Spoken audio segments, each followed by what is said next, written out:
ನಮಸ್ತೆ ಫ್ರೆಂಡ್ಸ್, ನಂದಿ ಬ್ಲಾಗ್ಸ್ಗೆ ಸ್ವಾಗತ ಸುಸ್ವಾಗತ. ನಾನಿವತ್ತು ನಿಮಗೆ ಪೂಜಾ ಪಟ್ಟಿ ಅಂದರೆ ವರಮಹಾಲಕ್ಷ್ಮಿ ಹಬ್ಬಕ್ಕೆ ಯಾವ ರೀತಿ ಪೂಜಾ ಪಟ್ಟಿ ಮಾಡ್ಕೋಬೋದು ಮತ್ತು ನಾನು ಯಾವ ರೀತಿ ಮಾಡ್ತೀನಿ ಅಂತ ಪೂಜಾ ಪಟ್ಟಿಗಳನ್ನ ತಿಳಿಸ್ತಾ ಇದ್ದೀನಿ. ನಾನು ಮಾಡೋ ರೀತಿಯಲ್ಲಿ ನಿಮಗೆಲ್ಲ ಕೆಲವೊಂದು ತಿಳಿಸಿದ್ದೀನಿ. ಅದರಲ್ಲಿ ಯಾವುದಾದ್ರೂ ಮಿಸ್ ಆಗಿದರೆ ಸಾರಿ, ಖಂಡಿತವಾಗ್ಲೂ ಮಿಸ್ ಅಂತೂ ಆಗಿಲ್ಲ. ಈ ರೀತಿ ನಾನು ಮಾಡೋ ರೀತಿ ನಿಮಗೆ ತಿಳಿಸಿದ್ದೀನಿ. ನೋಡೋಣ ಬನ್ನಿ.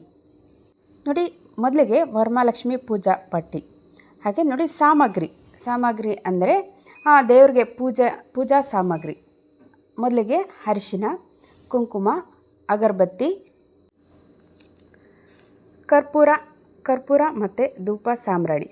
ಕರ್ಪೂರ ಬೇಕೇ ಬೇಕು, ಮತ್ತು ಧೂಪ ಹಾಕಿದ್ರೆ ತುಂಬ ಒಳ್ಳೆಯದು. ಮತ್ತು ಸಾಂಬ್ರಾಣಿ ಅಂತೂ ಈ ಹಬ್ಬಕ್ಕೆ ಕಂಪಲ್ಸರಿ ಹಾಕಿ. ಸಾಂಬ್ರಾಣಿ ಹಾಕೋದ್ರಿಂದ ತುಂಬ ನೆಗೆಟಿವ್ ಎನರ್ಜಿ ಎಲ್ಲ ಹೋಗುತ್ತೆ. ಹಬ್ಬಕ್ಕೆ ಅಂತಲ್ಲ, ಯಾವುದಕ್ಕಾದರೂ ಯೂಸ್ ಆಗುತ್ತೆ. ಸಾಂಬ್ರಾಣಿ ತಂದಿಟ್ಕೊಳ್ಳಿ. ಅದರಲ್ಲಿ ಸಾಂಬ್ರಾಣಿ ಅಂದರೆ ಗಂಧಿಗೆ ಅಂಗಡಿಯಲ್ಲಿ ಕಪ್ಪು ಸಾಂಬ್ರಾಣಿ ಅಂತ ಬರುತ್ತೆ, ಅದು ತಗೊಳ್ಳಿ, ತುಂಬ ಚೆನ್ನಾಗಿ ಹೊಗೆ ಬರುತ್ತೆ.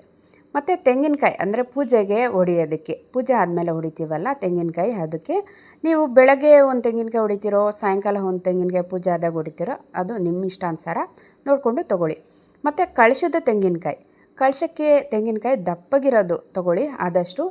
ಅಂದರೆ ದಪ್ಪಗಿರೋದು ಅಂದರೆ ತುಂಬ ಹೆವಿ ದಪ್ಪ ಅಲ್ಲ, ಮತ್ತು ನಾರು ತೆಗಿಬಾರ್ದು ಅಂಥ ತೆಂಗಿನಕಾಯಿ ನೋಡಿ ತೊಗೊಳ್ಳಿ, ನೀಟಾಗಿರೋದು.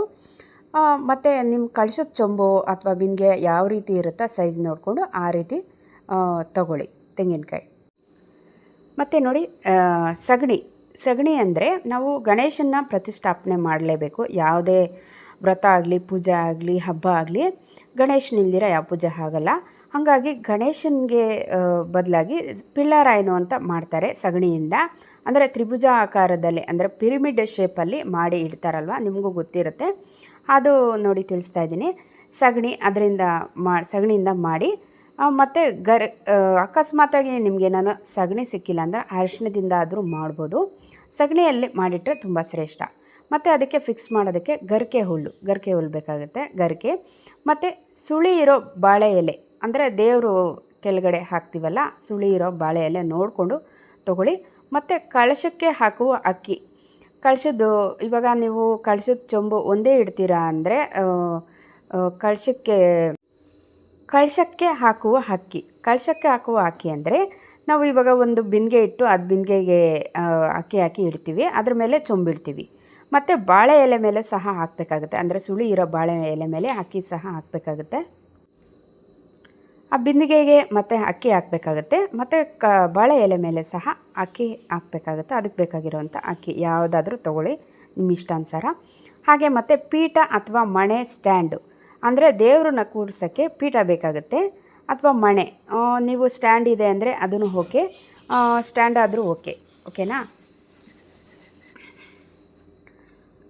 ಆಯಿತು, ಪೀಠ ಅಥವಾ ಮಣೆ ಸ್ಟ್ಯಾಂಡು. ಮತ್ತು ರಂಗೋಲಿ ಹಾಕಬೇಕಾಗತ್ತೆ. ಅಂದರೆ ಫಸ್ಟು ದೇವ್ರನ್ನ ಕೂರ್ಸೋಕ್ಕೆ ಮುಂಚೆ ಪೀಠ ಇಡ್ತೀವಲ್ಲ, ಪೀಠದ ಮೇಲೆ ರಂಗೋಲಿ ಹಾಕಿಬಿಟ್ಟು ಕೆಮ್ಮಣ್ಣು ರಂಗೋಲಿ ಎರಡು ಸೇರಿಸಿ ಹಾಕಿ ಮತ್ತು ಅದ್ರ ಮೇಲೆ ಬಾಳೆ ಎಲೆ ಹಾಸಿ, ಮತ್ತು ಅದ್ರ ಮೇಲೆ ಕಳ್ಸಕ್ಕೆ ಬೇಕಾಗಿರೋ ಅಕ್ಕಿ ಹಾಕಿ, ಅದ್ರ ಮೇಲೆ ಬಿಂದಿಗೆ ಅಥವಾ ಚೊಂಬು ಯಾವ ರೀತಿ ನೀವು ಮಾಡ್ತೀರೋ ಆ ರೀತಿ ಮಾಡಿ ರಂಗೋಲಿ ಹಾಕಲೇಬೇಕು.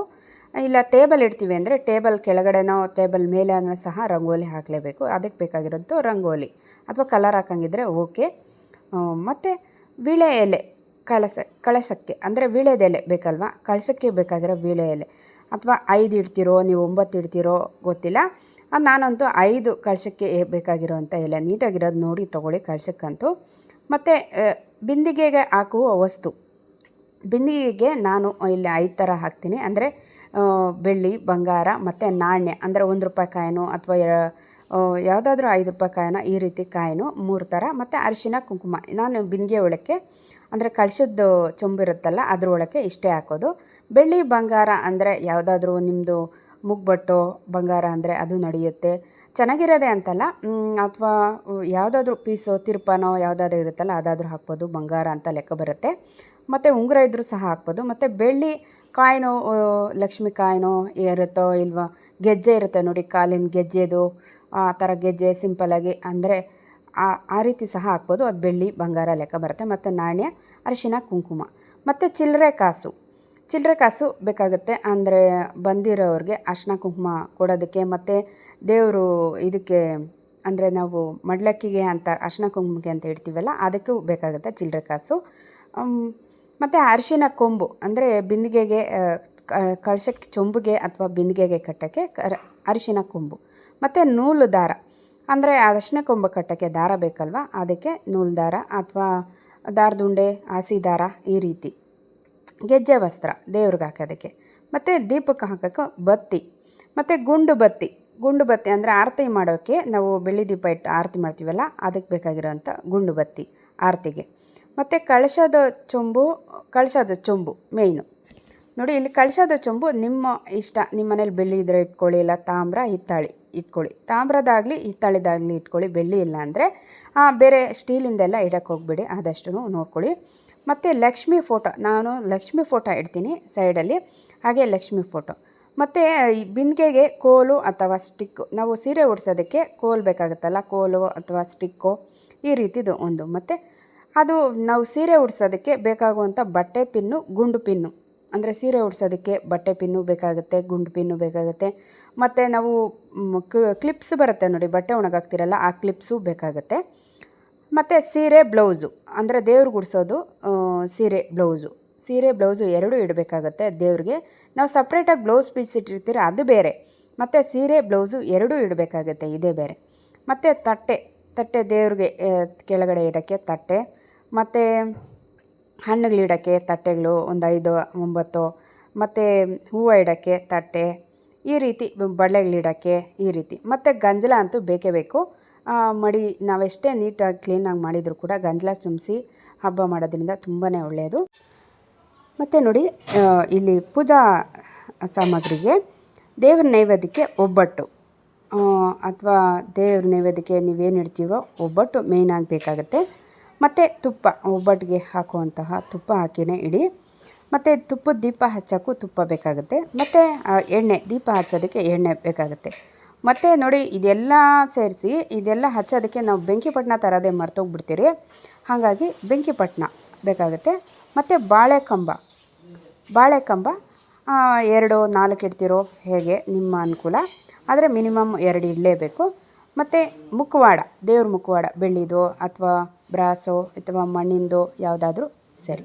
ಹಾಗೆ ನೋಡೋಣ ಬನ್ನಿ, ಇಲ್ಲಿ ಮಡಿಲಕ್ಕಿಗೆ ಬೇಕಾಗುವ ಸಾಮಾನು ಅಂದರೆ ದೇವ್ರಿಗೆ ನಾವು ಇವಾಗ ಮುತ್ತೈದೆಯವ್ರಿಗೆ ಅರ್ಶಿನ ಕುಂಕುಮ ಕೊಡ್ತೀವಲ್ವ, ಆ ರೀತಿ ದೇವ್ರಿಗೆ ವರಮಹಾಲಕ್ಷ್ಮಿ ತಾಯಿಗೆ ಮಡಿಲಕ್ಕಿಗೆ ಬೇಕಾಗುವ ಸಾಮಾನು ನಾನು ಇಡೋವಂಥದ್ದು ನಿಮ್ಗೆ ತಿಳಿಸ್ತಾ ಇದ್ದೀನಿ. ಅರಿಶಿನ ಕುಂಕುಮ, ಮತ್ತು ಕೊಬ್ಬರಿ ಬಟ್ಲು, ಒಣ ಕೊಬ್ಬರಿ ಬಟ್ಲು, ಗಿಟ್ಕು ಅಂತಾರಲ್ಲ ಅದು ಕೊಬ್ಬರಿ ಬಟ್ಲು ನೀಟಾಗಿರೋದು ನೋಡಿ ತಗೊಳ್ಳಿ. ಮತ್ತು ಕಡಲೆಪಪ್ಪು ಅದ್ರ ತುಂಬ ಇಡೋದಕ್ಕೆ, ಮತ್ತು ಎಲೆ, ಅಡಿಕೆ, ಬಳೆ ಬೇಕಾಗುತ್ತೆ ದೇವ್ರಿಗೆ ಇಡೋದಕ್ಕೆ, ಅಂದರೆ ಮಡ್ಲಕ್ಕಿಗೆ. ಮತ್ತು ಬ್ಲೌಸ್ ಪೀಸು ಇಡೋರು ಇರ್ತಾರೆ, ಮತ್ತು ಸೀರೆ ಬ್ಲೌಸು ಇಡೋರು ಇಡ್ತಾರೆ, ಅದು ಸಪ್ರೇಟಾಗಿ, ಅದು ನಿಮ್ಮ ಇಷ್ಟ. ಮತ್ತು ಬಾಳೆಹಣ್ಣು ಇಷ್ಟ ಆಯಿತು. ಮತ್ತು ಹೂಗಳು ನೀವು 5 ಥರ ತೊಗೊತೀರಾ, 9 ಥರ ತೊಗೊತೀರಾ, ಅದು ನಿಮಗೆ ಸೇರಿರೋದು.